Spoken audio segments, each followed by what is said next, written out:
Right, so I've just arrived at my local farm here, and I'm after a few rabbits and have a look around, see if there's any foxes about as well, because they're sort of into the start of the lamb in here.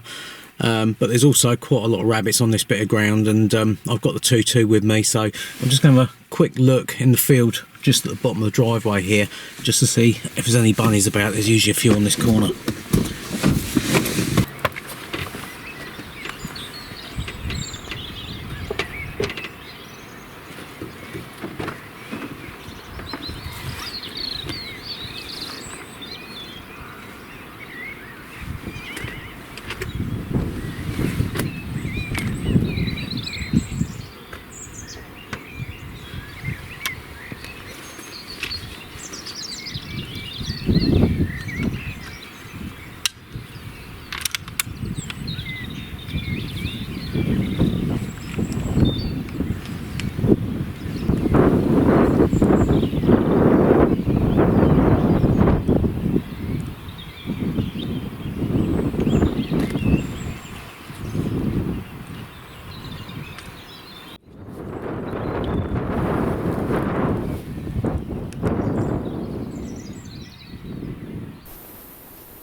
Well, that was a bit unexpected.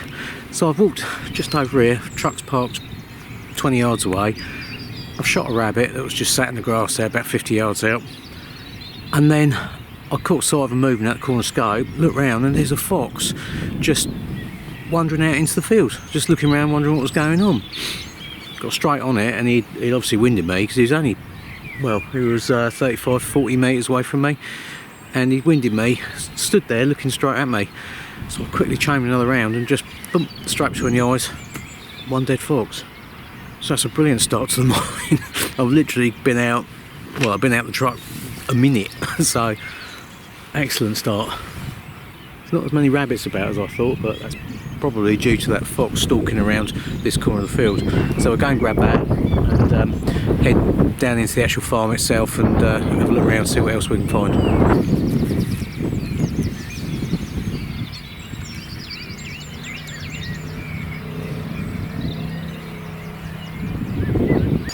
Well, that is a little vixen. As you can see, the bullet went right where I wanted it to go and just switched the lights off.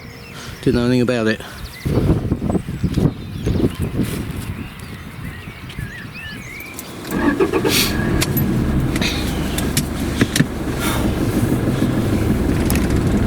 Well, that was certainly a good start to the morning. I really didn't expect to knock over a fox just like that, especially there. You don't get many foxes on this bit of ground, but the farmer here is very keen to knock over any that are about. I've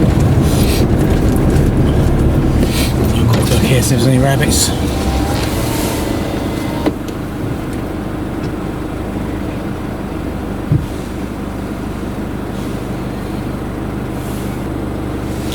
There's a couple of rabbits up on the bank there, but I'll leave them be.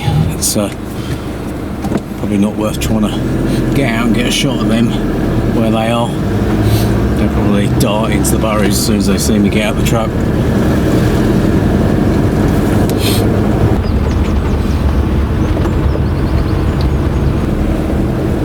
When it comes to something when there's less potholes on the farm track than there are on the roads,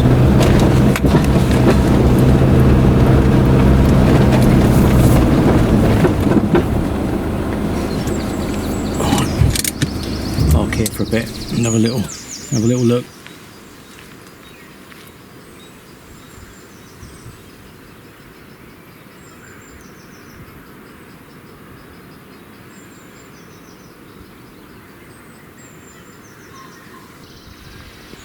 It's always worth especially keeping an eye on any areas where you've got a few rabbits around on your ground, because invariably morning and evening the fox will come around, do the rounds all around the rabbit burrows, and likewise as well any livestock. They quite like to hang around the livestock too.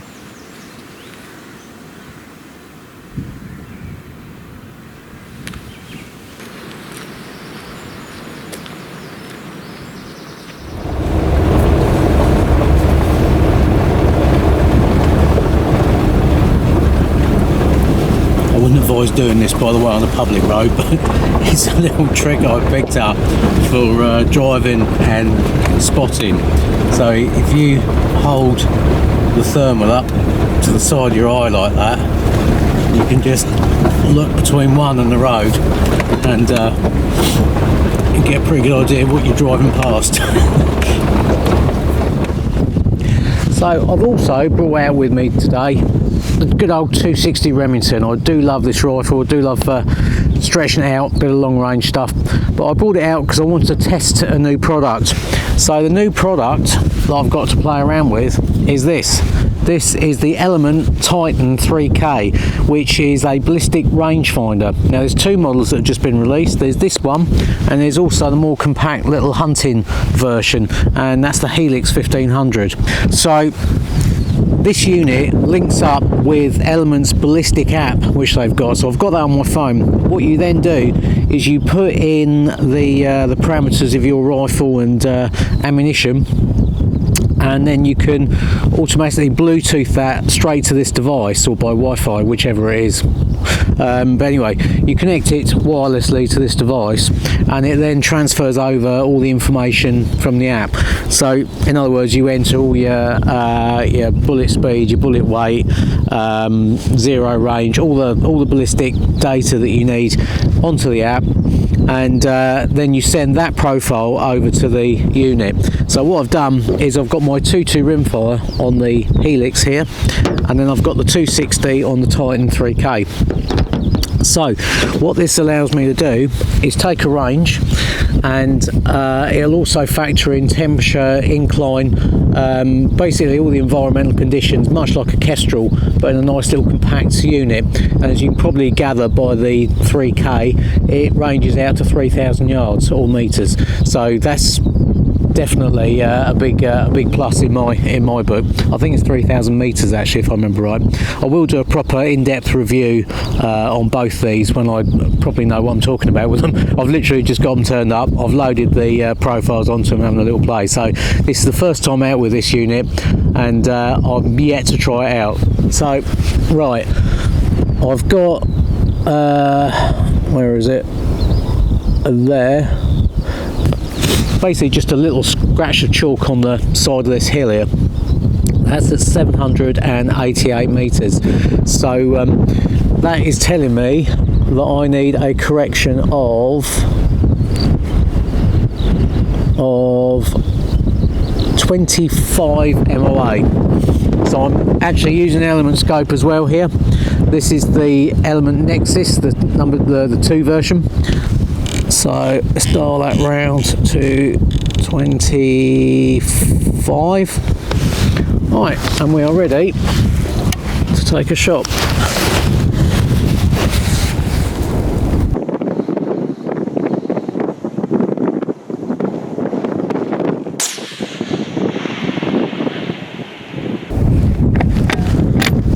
Right, so that one was a little bit to the right, just due to the wind. I didn't actually know what the wind was doing. It feels like it's blowing straight into my face here, so I thought I'd just send it around and have a look. So we'll send another one down there and just see if we can just allow for that. But elevation looks spot on, so that's a good, certainly a good sign.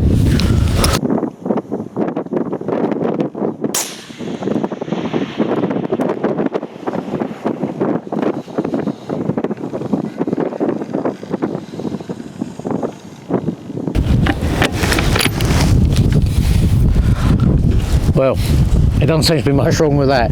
So the first shot, I was just over to one side a little bit with the windage. I saw the shot land, so next time round I just held off the relevant amount, and the second shot was bang on. But just for a bit of fun, I've got a fox target out here as well, still fox target. The right thing, and that is That is out at 608 metres, and that's giving me a correction of 15.75, which sounds about right, because from memory I think I normally allow about 16, so that would be about right. Take another round in.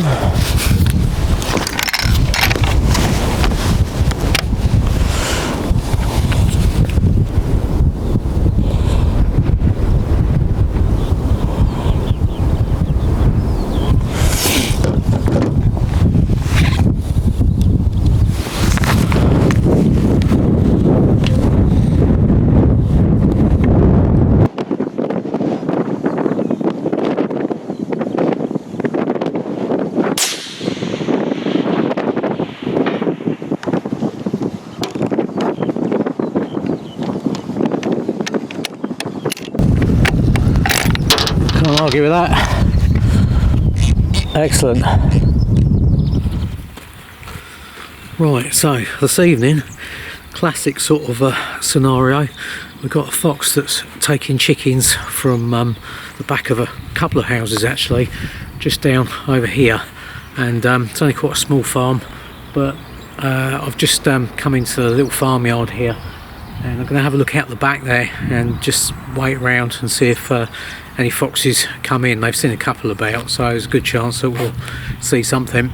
I've been here before and shot a few foxes in the past for them, but each year same sort of scenario, so we're back again this year to have another look.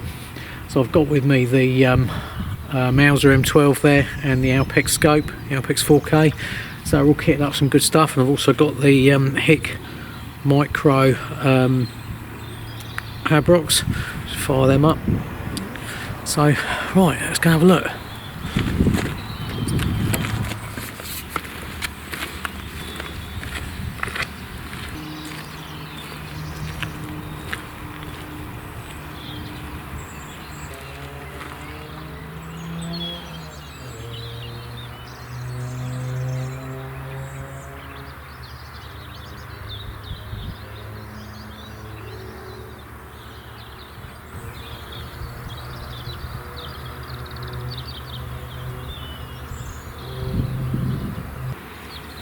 There's a few horses out in the fields here, so I think I'm going to move out into the back field just behind them, just to get a bit of distance on them so we don't spook them.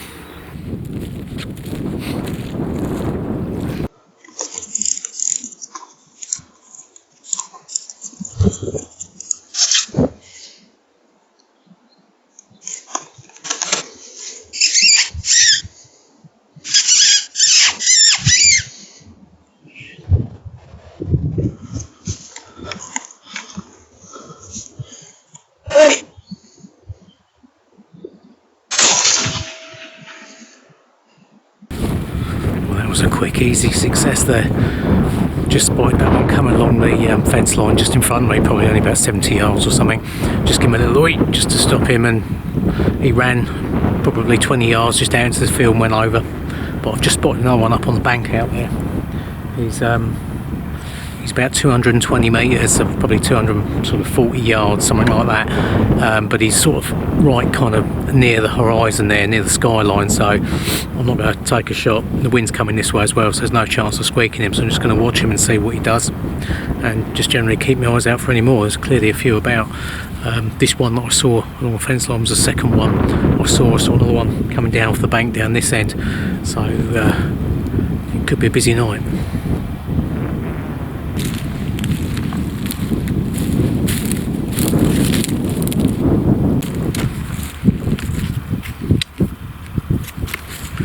Now I remember last time I shot this bit of ground,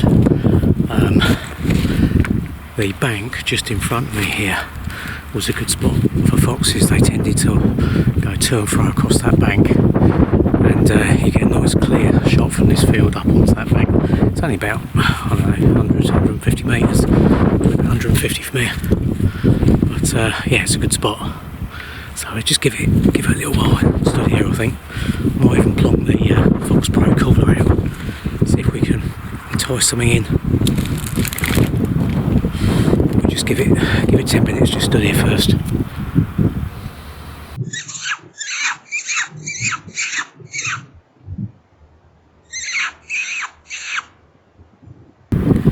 So we just had one that came across the next field over.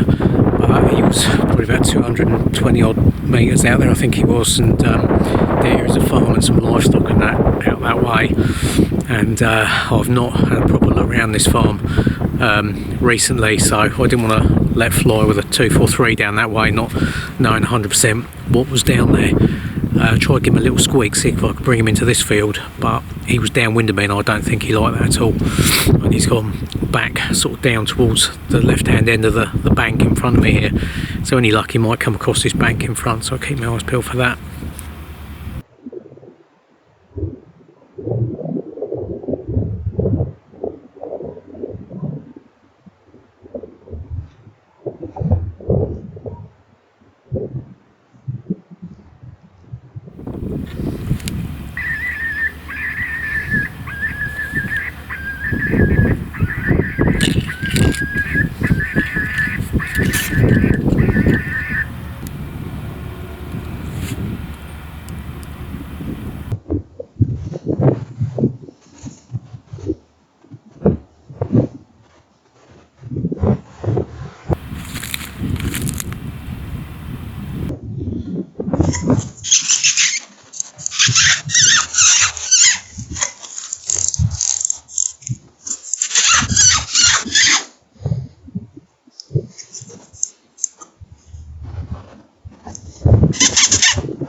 That one came into the cooler lovely, come bounding in from the left here. I don't know where quite he came from, but he must have been just in that little bit of cover just next to me when we came through that, which is about 100 yards away. And he was quite suspicious, folks. I muted the cooler and straight away he started heading back downwind and working his way around me to try and get more scent, I think. And he started picking up pace just on the edge of his field. I was struggling to pick him up in amongst the mate stubble, and eventually he came out into the clear bit there, and I gave him a couple of little, and eventually he stopped, and I was in all fingers and thumbs a bit with the scope trying to zoom in and out and God knows what else. But anyway, I managed to get a quick shot on him. He was probably only 50-60 yards away, and yeah, another one in the bag, 2 down, so after a very good start.